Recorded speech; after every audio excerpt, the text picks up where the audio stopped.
Ça veut dire que j'aime ce pays. Et pour toutes les raisons qui font que je peux aimer ce pays-là, eh bien, je dois défendre Marianne, moi aussi, si Marianne est menacée. On invente un racisme sans race. C'est la culture des autres qui va servir de base au racisme. C'est un droit pour les gens d'aller survivre ailleurs. Ils vont venir avec leur bagage identitaire parce que les gens ne sont pas des coquilles vides. Bienvenue sur le podcast de Azmari.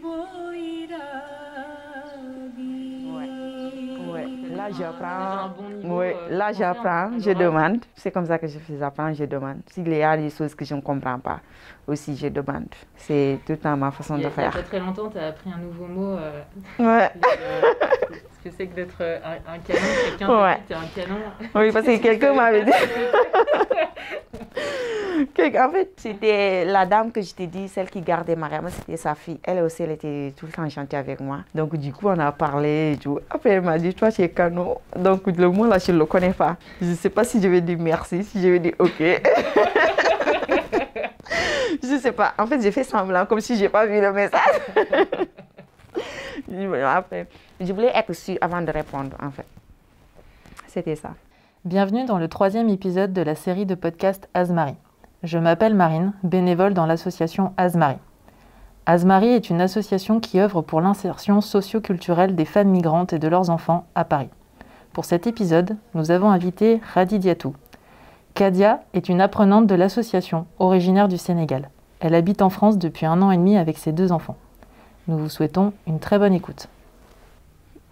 Je m'appelle Khady Diatou Gassama. Mais on m'a donné un surnom, ça veut dire Kadia parce que c'est plus facile pour les gens qui m'appellent.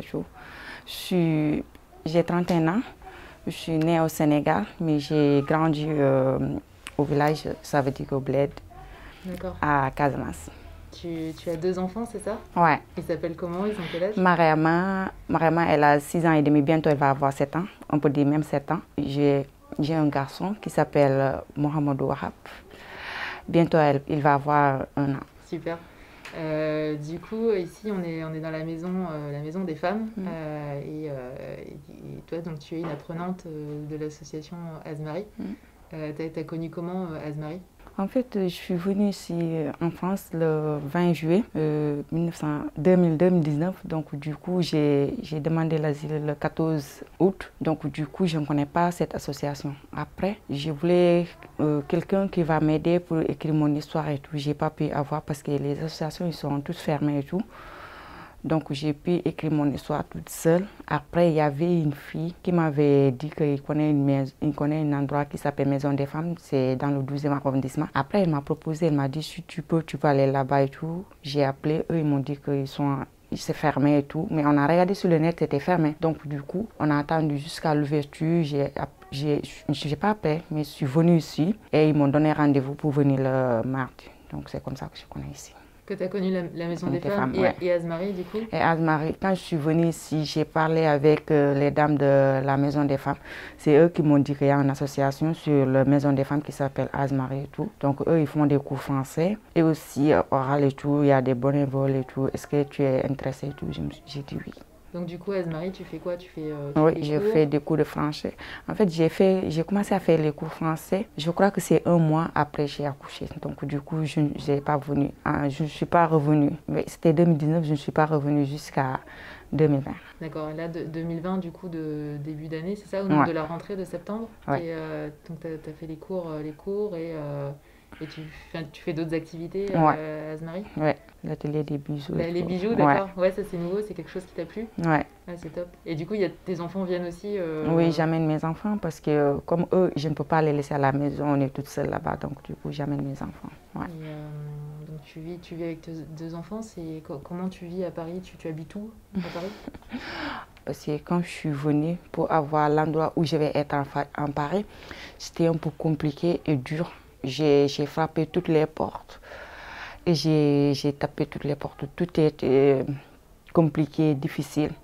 Je vivais des moments tellement difficiles, mais après, ça va. Alors, d'ailleurs, peut-être commençons par où tu es aujourd'hui, du coup, où est-ce que tu habites Là, je suis dans le 19e arrondissement. Donc, tu as une chambre, c'est ça? Oui, c'est une chambre, on peut dire un petit studio comme ça. Et du coup, quand tu disais, quand tu es arrivée à Paris, tu as frappé à toutes les portes, c'est qui les premières personnes? Enfin, est-ce que tu connaissais des gens déjà? Tu avais de la famille à Paris? Non, j'ai pas de famille. Quand je suis venue en France, je suis venue le premier jour, je suis descendue à l'aéroport et tout. Je ne connais pas bien des choses, mais mon mari il a parlé avec un monsieur. Donc le monsieur, il a dit qu'il peut m'héberger 2 semaines pour que je puisse faire les choses et tout. Donc, mais je ne suis pas venue personnellement pour descendre en Paris. C'était pour aller en Allemagne. Donc du coup, je suis partie en Allemagne, mais je ne connais pas les mots, je n'entends pas l'Allemagne. Tout était flou là-bas. Donc du coup, je suis revenue en France. Quand je suis revenue en France, parce que je voulais trouver une aide, parce que je sais que l'aide que je voulais, je ne peux pas le trouver au pays, au Sénégal. Donc c'est peut-être qu'ici seulement que je peux le trouver. Donc du coup, je suis revenue ici. Comme j'ai un peu appris le français, j'ai dit que je vais revenir en Paris. Quand je suis venue, mon mari il a parlé avec le monsieur. Le monsieur m'a hébergé 2 semaines chez lui. Donc j'ai demandé l'asile et tout. Après il m'a dit maintenant il faut que tu cherches là où tu vas aller parce que tu ne peux pas vivre ici et tout. Donc du coup j'ai dit oui, il n'y a pas de souci et tout. Je suis sortie. J'ai fait 1 mois, je dormais dehors avec la grossesse et ma fille. C'était si dur. C'était un moment que si tu n'as pas vraiment la force et aussi si tu réfléchis pas bien, tu peux faire quelque chose que tu ne voulais pas faire. Parce que quand tu es là, il y avait des bonnes personnes comme il y avait les personnes qui cherchent leur intérêt. Eux, ils te proposent leur intérêt et les autres, ils te proposent d'une bonne chose. Donc, eux, ils te proposent, quand tu tombes sur les gens qui cherchent ce qui leur plaît, donc c'est-à-dire qu'ils t'hébergent chez eux, comme tu vas devenir comme leur femme, comme ça, tu vois. Donc, du coup, moi, je sais que je ne suis pas venue pour ça. Il y avait des choses plus importantes que ça. Je préférais dormir dehors avec ma fille que d'être hébergée. Donc, j'ai dormi dehors. Ça fait 1 mois comme ça. Après, j'ai commencé à appeler 115. Tous les jours, j'appelais 115. Ils me disent qu'ils n'ont pas de place et tout. Tous les jours, c'était comme ça. Je pars à la Villette jusqu'à 21h, 22h. Si je n'ai pas trouvé d'hébergement, je retourne à Corentin-Carrieux. C'est là-bas que je dormais dehors. Après, le matin, je connais une fille. Elle me dit que je ne peux pas dormir chez eux, mais je peux laisser mes bagages là-bas. Elle m'aide. Je lave mon enfant, je me lave et tout. Après, je retourne. J'amène ma fille à l'école. Je continue mes démarches toute la journée. C'était tout le temps comme ça. Après, il y avait un jour, la 115 m'avait hébergée dans un hôtel. On dit France 2. C'était sur la ligne 7. Après, j'ai dormi là-bas. Le lendemain matin, j'ai appelé 115. Ils m'ont dit qu'ils vont renouveler le demande et tout. On était comme ça tout le temps, jusqu'à mois de octobre. Fin mois d'octobre, un jour, j'avais un rendez-vous. Je suis partie faire mes rendez-vous et tout. Arrivé, j'ai pris la ligne 4. Il y avait un problème sur la ligne 4. Donc, du coup, je suis venue en retard. J'avais peur parce que je ne connais pas. Parce que quand j'ai inscrit mon enfant, ils m'ont dit que si tu viens chercher ton enfant, tu es venu en retard et tout, on appelle la police et tout. Donc, j'avais peur ce mot-là. Donc, du coup, j'ai couru. Quand j'ai descendu sur la bus, j'ai couru. Jusqu'à arriver à l'école, je n'ai plus de souffle, je ne viens rien. Après, je suis tombée. Quand je suis tombée, donc du coup, eux, ils m'ont amenée à l'hôpital. Arrivée à l'hôpital, je ne pensais même pas à moi, mais je pensais à ma fille. Parce que moi, j'ai sacrifié toute ma vie, j'ai sacrifié tout. Mes parents, les gens que je connais là-bas et tout. Donc du coup, pour sauver mon enfant, arrivée ici, je ne voulais pas perdre mon enfant. Donc ce jour-là, c'était douloureux. Je savais que arriver en France, ça va être dur pour moi parce que comme je n'ai pas de famille ici, et je suis venue avec la grossesse et un enfant dans ma maison, donc j'ai beaucoup de responsabilités. Je sais que ça va être dur, mais je n'attendais pas à ce que j'ai trouvé ici et tout. Donc je me suis dit que je vais foncer, je vais fermer les yeux et je vais faire l'effort. J'en suis sûre et certaine que je vais arriver. Après ce jour-là, il y avait un assistant social qui était à l'hôpital. Elle est venue me voir, elle m'a dit que qu'est-ce qui t'arrive, tu as quoi et tout. Après j'ai commencé à expliquer et tout. Après c'est là qu'elle m'a dit que est-ce que tu sais que là on ne peut pas te laisser parce que ton bébé elle est en danse et tout. Donc du coup il faut que tu vas accoucher et tout. Mais ta fille, il faut qu'on donne ta fille à les assistants sociaux et tout.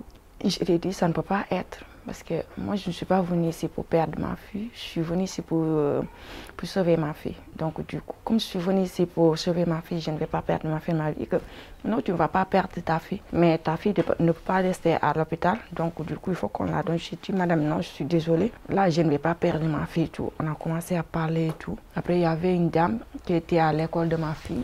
Elle s'appelait Julie. La dame, elle m'a beaucoup aidée. Quand je suis venue en France, c'est le jour-là que je savais que pendant toute une souffrance, il y a quelque part un bonheur qui arrive. La dame, elle m'a appelée, elle m'a dit qu'elle va garder ma fille. Si on me demande, je lui dis que c'est moi qui ai donné l'autorisation. La dame, je ne le connais pas, mais j'avais eu confiance parce que personne ne m'a proposé ça. Si elle m'a proposé ça, j'ai préféré la donner mon enfant et tout. J'ai dit à l'assistance sociale que oui, je vais donner mon enfant à une dame et tout. Après, elle m'a dit, d'accord, est-ce que tu as confiance? J'ai dit oui, j'ai confiance. Elle a dit d'accord. C'est comme ça que j'ai donné ma fille et tout, j'ai accouché. Donc pendant que toi, tu étais à la maternité, c'est ça? Ouais. Mariama, elle était avec cette Avec dame-là? cette dame, oui. Après, quand j'ai accouché aussi, c'était dur parce que je vivais dans la rue, je ne peux pas récupérer Mariama. Donc à l'hôpital, je devais faire là-bas maximum. Si tu n'as rien, tu fais là-bas 3 jours ou 4 jours comme ça. Le jour du sortie, je n'ai pas l'endroit où aller. J'ai dit à les dames que je ne peux pas sortir avec le bébé parce que je ne savais pas là où je vais aller. Eux, ils m'ont dit que tu peux rester ici d'ici 1 mois. Après les 1 mois, si la 115, ils n'ont pas trouvé un hébergement pour toi, ça veut dire que tu vas sortir dehors. J'ai dit que oui. Après, je suis restée là-bas tous les jours, après 115. Jusqu'à là, je n'ai pas perdu l'espoir. J'appelle tout le temps la 115 et tout. Tout le temps, j'appelle la 115, jusqu'à...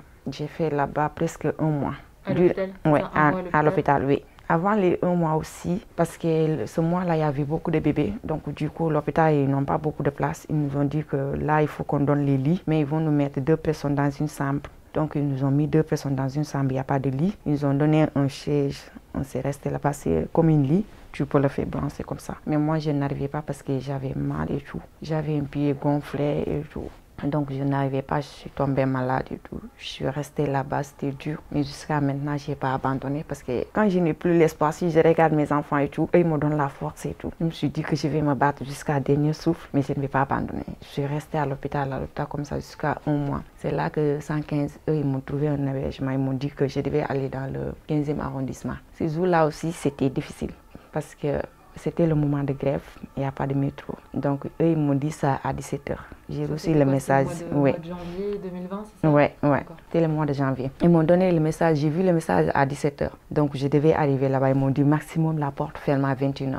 Après, il n'y a pas de transport. Avant de ranger mes bagages et faire tout ce que je devais faire, signer les papiers et tout, 19h. Avec le bébé qui vient de naître, je l'ai mis sur ce jour-là, je n'ai même pas le porte-bébé. J'ai mis une pagne comme une porte-bébé, j'ai mis mon enfant dedans, j'ai tiré ma valise. Après, il n'y a pas de métro, c'est le bus. Arrivé sur le bus, les gens ne te regardent même pas parce que tout le monde voulait rentrer, il n'y a pas de bus, il n'y a pas de voiture, rien. Donc c'était difficile. Après, j'ai appelé encore la 115 pour dire que là, je vais être en retard. Ils m'ont dit que même si c'est 1 heure, on a appelé là-bas, eux, ils vont t'attendre. Quand tu vas arriver là-bas, je suis arrivée là-bas à presque 1 heure moins comme ça. Avec le bébé, c'était dur. Et l'enfant, il pleurait sur le bus. J'ai même pas de place pour m'asseoir. C'est compliqué, je ne pense même pas à moi. J'avais des bagages et tout, mais je ne pense pas à moi. Je pense à mon enfant. Je disais que si vraiment Dieu il est avec moi, peut-être qu'il va m'aider. Mon enfant, il va vivre. Parce que ce jour-là même aussi, j'ai pas de l'espoir. Parce que tellement que le bus, il était serré. Eux, ils ne regardent même pas l'enfant. Tout le monde voulait que rentrer. Personne ne soucie de personne. Ce jour-là aussi, j'ai vraiment souffert ce jour-là. Arrivé là-bas, j'ai pleuré toute la nuit. Je n'arrive même pas à dormir. 8h, ils ont toqué ma porte. J'ai commencé même à dormir à 8h comme ça. Ils ont toqué ma porte. Ils m'ont dit que vous allez sortir et vous revenez à 18h. Donc ils t'ont contraint à sortir une journée? La journée, non. Là-bas, tu dors seulement. Le matin, tu sors. Tu reviens 18h encore. Donc là, je me suis dit que mais comment je vais faire encore? Où est-ce que je vais aller avec le froid, avec le bébé?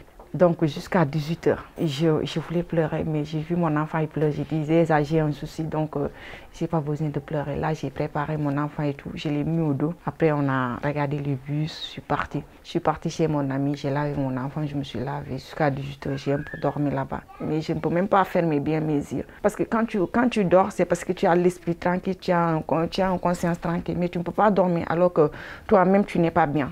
La nuit, c'était comme la journée. C'était difficile, c'était compliqué.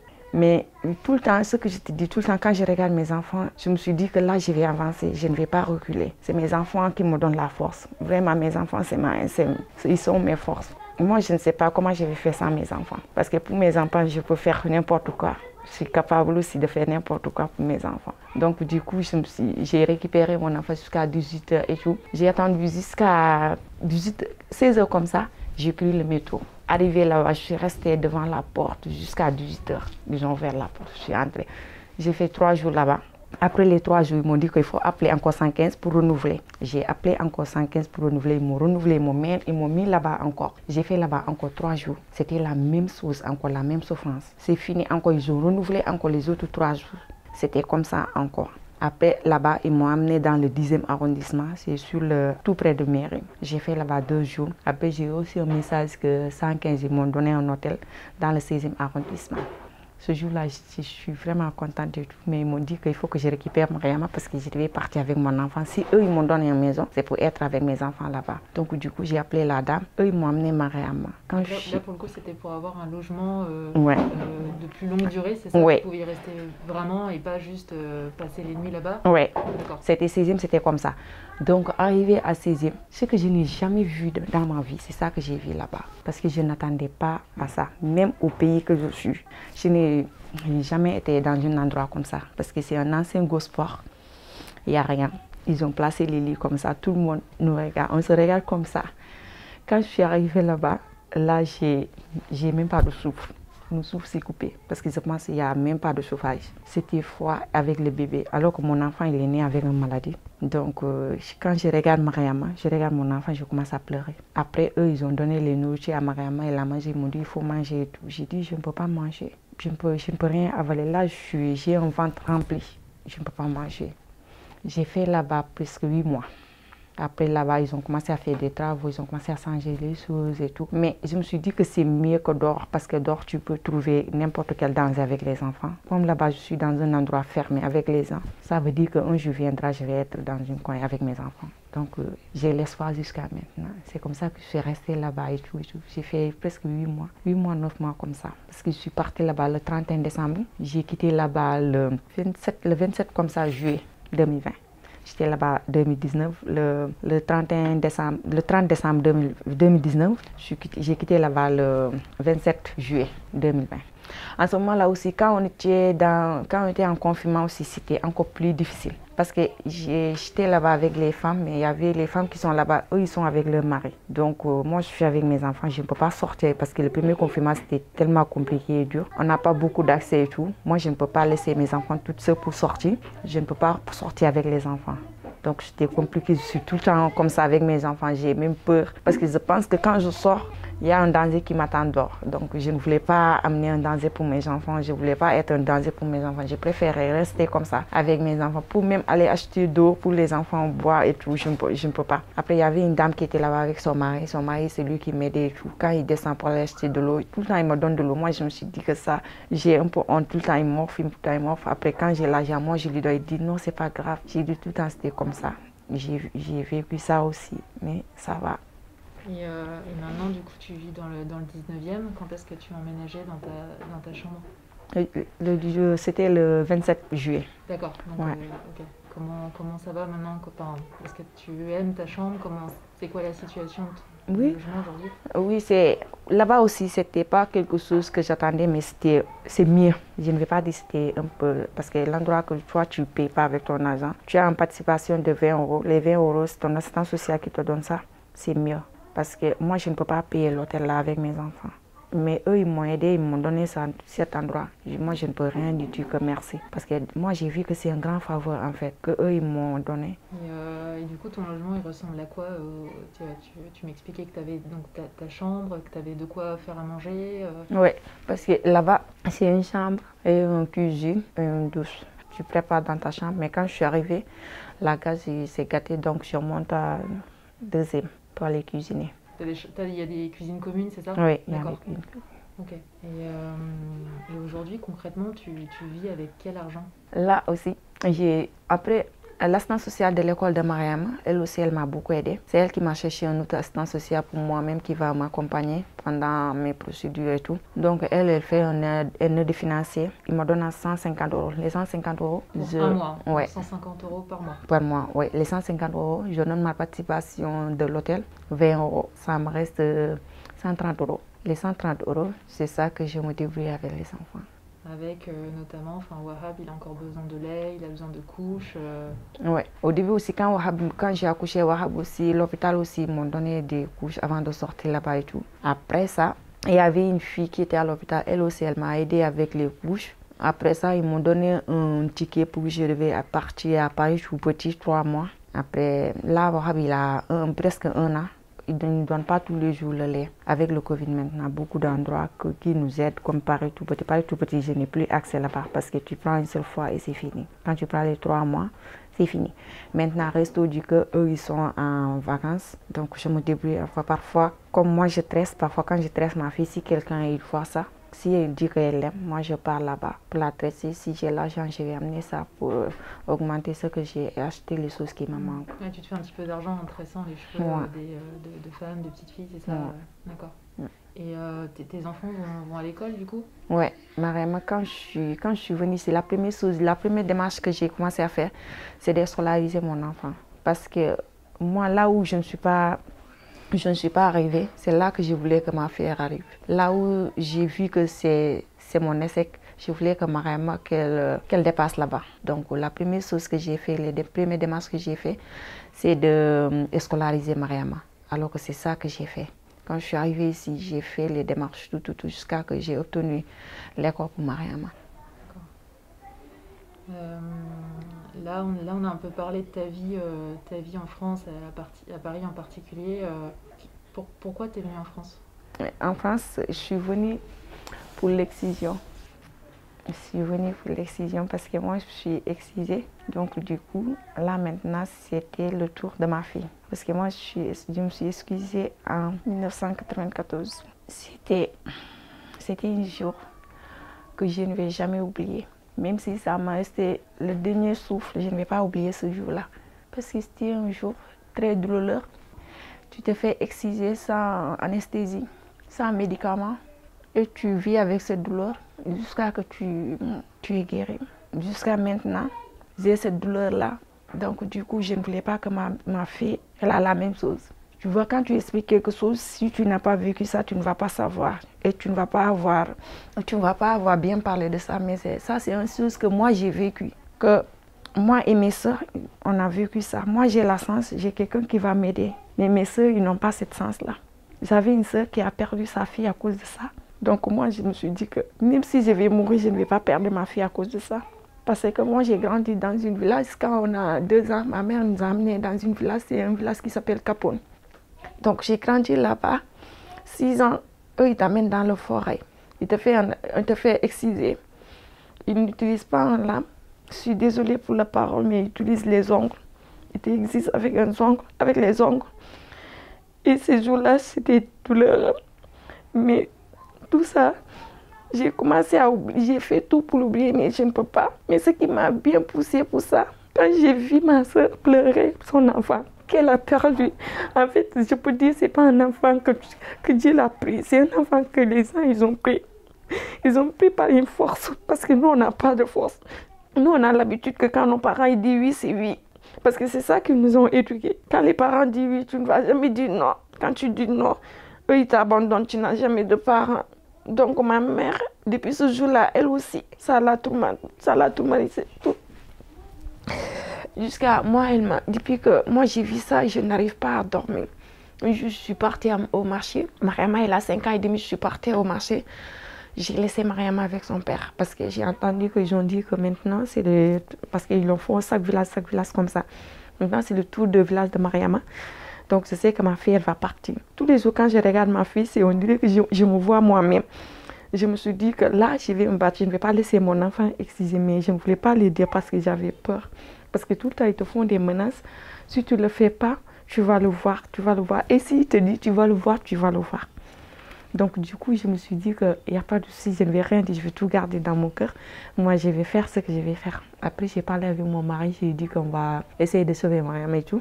Mon mari, il était d'accord. Il m'a dit que mais on va faire les choses que personne ne sache. Parce que si eux, ils le sachent, ça va créer des problèmes pour toi et pour moi. J'ai dit oui. Je suis partie au marché, j'ai laissé Mariama. Eux, ils ont amené Mariama pour faire les premiers traitements. En fait, comment on fait les premiers traitements? On t'amène à la forêt, on te donne des médicaments traditionnels. Ils l'ont mis sur l'enfant pour que quand ils vont l'exciser, pour ce moment-là, son corps il va être mou et tout. Parce qu'eux, ils le font avec des ongles. Donc du coup, ma fille, je l'ai laissée là-bas. Arrivée, quand je suis partie marcher, on dirait que c'est quelqu'un qui m'a... On dirait qu'on m'a arraché mon cœur. Soudain, j'ai senti quelque chose que ça ne va pas. Je ne sais même pas ce que je suis en train de faire au marché. Donc je suis retournée à la maison. Arrivée à la maison, j'ai trouvé son papa, il prend son dossier, tout. J'ai crié son nom. J'ai dit, mais il est où Mariama? Elle a dit non.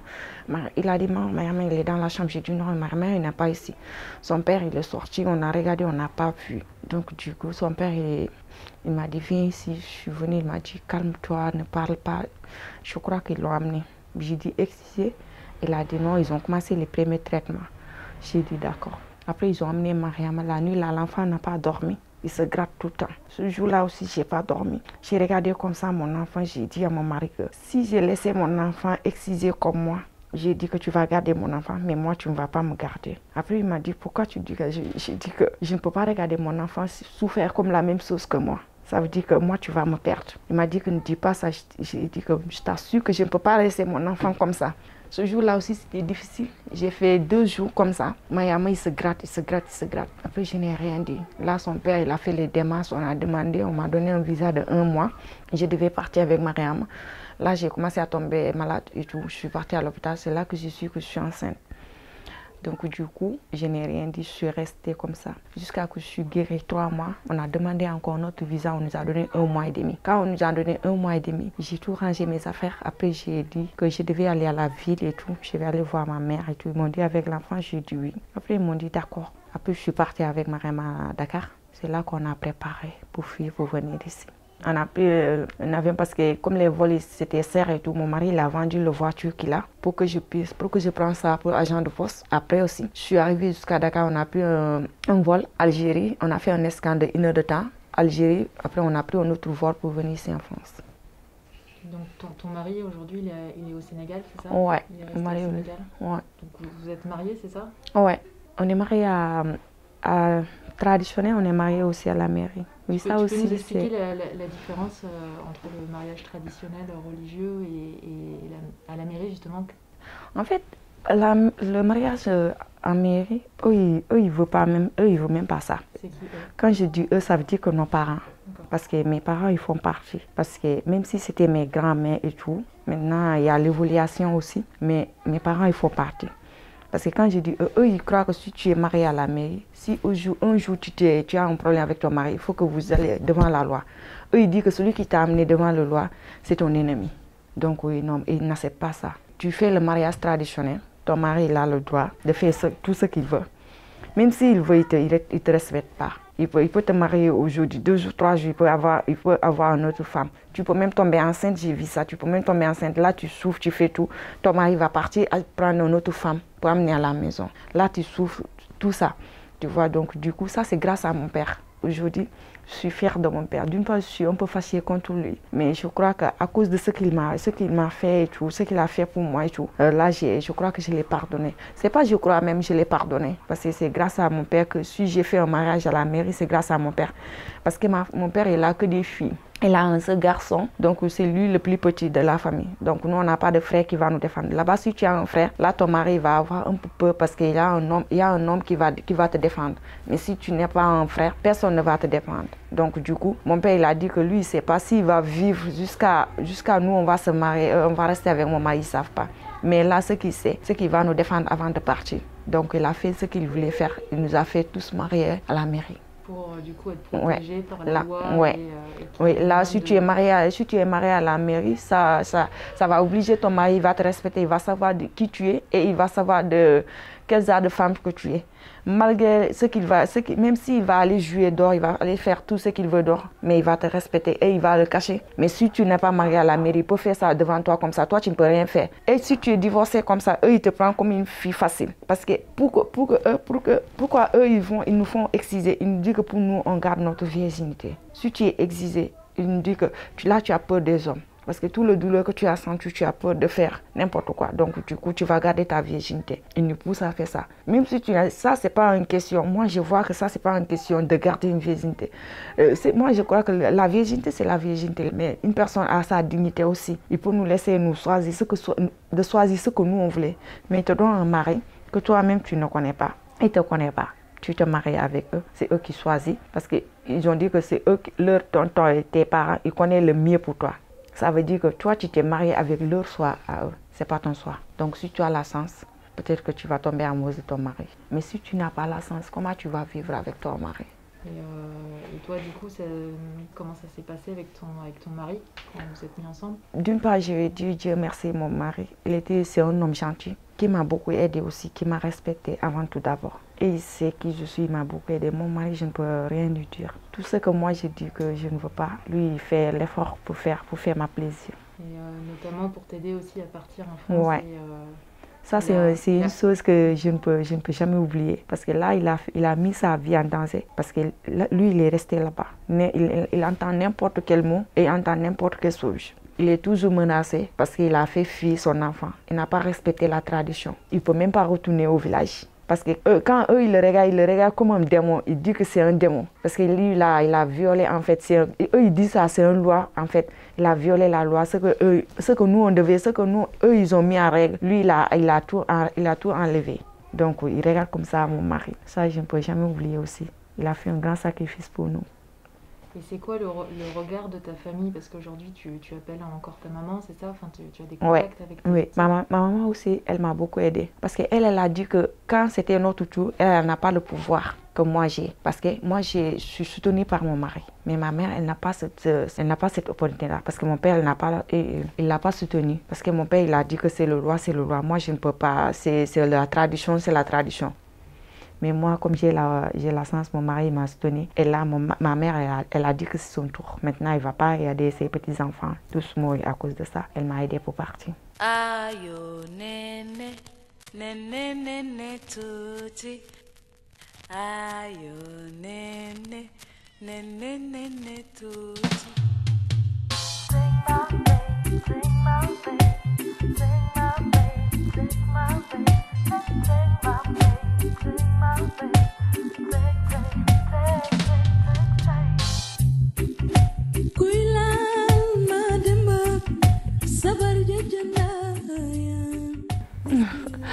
Oui, parce qu'il y a beaucoup de choses là-bas, on le voit que sur les écrans, on ne sait pas si c'est vrai ou si c'est faux, tu vois. Le premier jour que je suis venue ici, je suis heureuse parce que là, j'ai sauvé mon enfant. Je sais que mon enfant n'est plus en danger et tout. Donc là, j'ai commencé à être soulagée et tout. Mais il y avait un jour que j'ai pris le métro, donc je ne connais pas bien les souches et les tapis.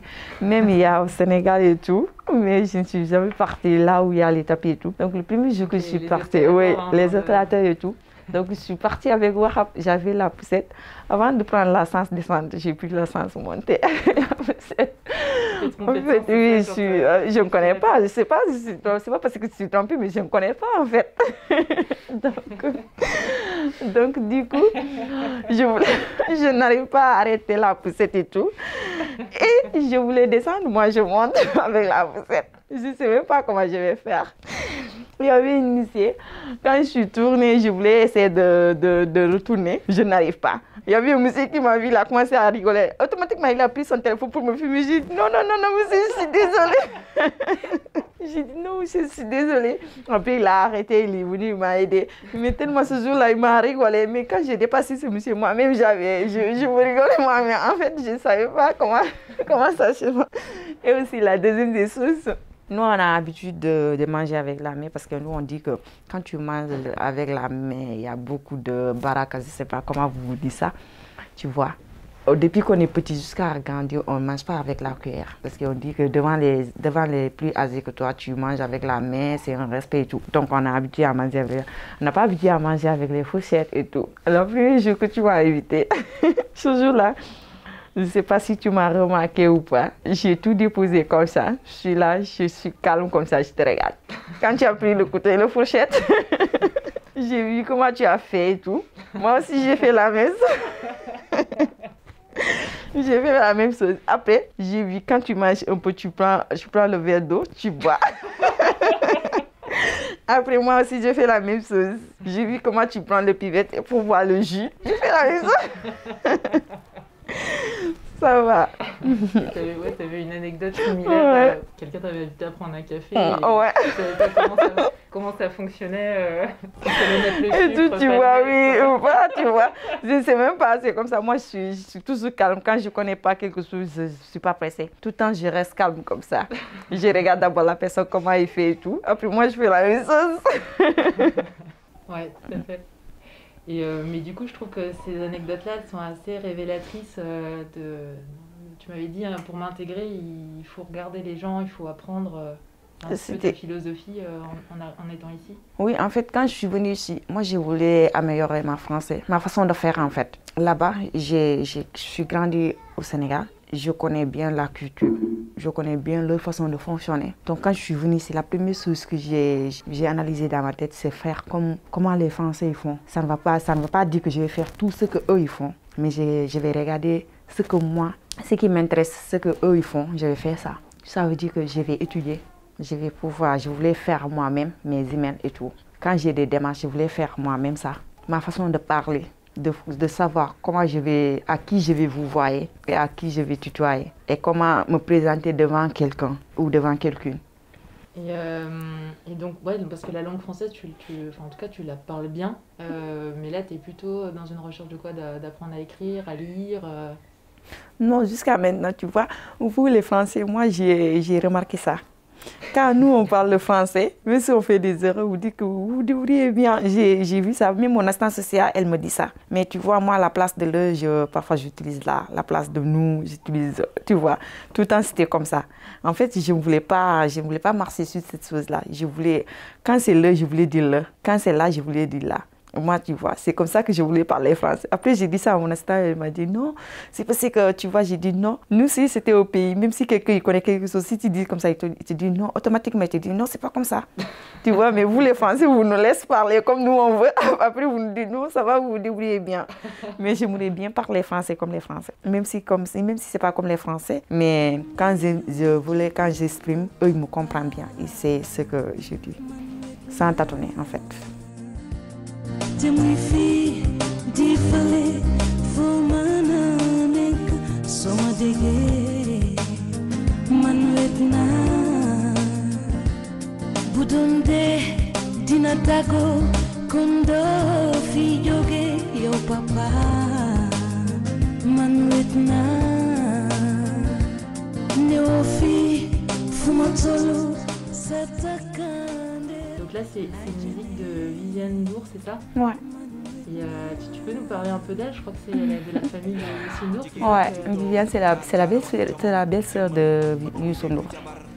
C'est la femme de son frère. Mais alors, c'est Viviane Chidid? Oui, c'est Viviane Chidid N'Dour. Ouais. En fait, cette chanson, ça me déchire le cœur. Tu vois, moi, j'ai pas la chance de grandir avec mon père. Mais tout le temps, je me suis dit qu'on dirait que mon destin, ça suit mon enfant. Cette chanson, tous les jours, je l'écoute.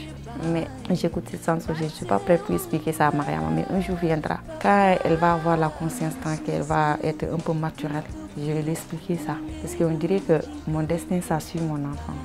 Cette chanson, ça me touche beaucoup. Je peux choisir n'importe quelle chanson. Mais j'aime trop cette chanson-là parce que là, il parle de son père. Elle a fait un voyage avec son père. Donc du coup, ils ont fait un accident. Il a perdu son père sur cet accident. Après cette chanson, il disait à son père que s'il savait que ce jour-là, son papa il ne va pas revenir, ils ne vont pas faire ce voyage-là. Parce qu'il a dit qu'il ne va jamais oublier son père. Donc c'était pareil pour moi. Je n'ai pas profité de mon père. Je n'ai même pas profité une seconde à mon père. Je ne sais même pas ce que mon père il aime et ce qu'il n'aime pas. Je ne sais même pas ce que ça veut dire l'amour d'un père.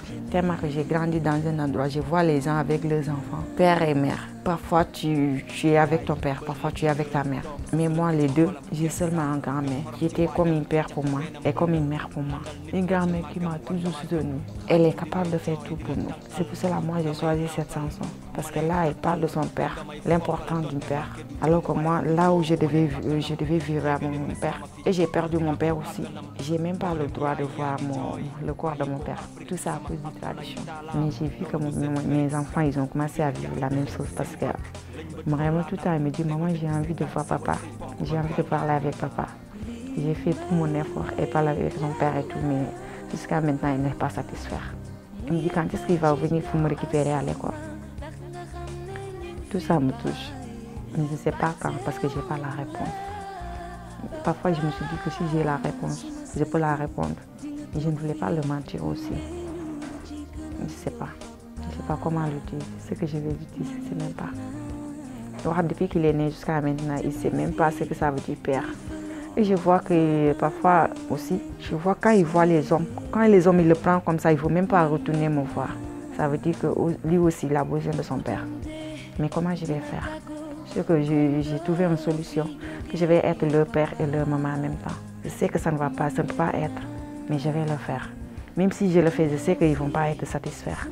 Mais seulement, je vais essayer de faire l'effort, que mes enfants ils ne vont pas sentir leur père. Mais je ne peux pas. Je ne peux pas les promettre que moi je vais faire tout pour qu'eux ne ressentent pas leur père. Je ne peux pas. Même si je dis oui, je vais le faire, je ne peux pas. C'est seulement essayer. Papa,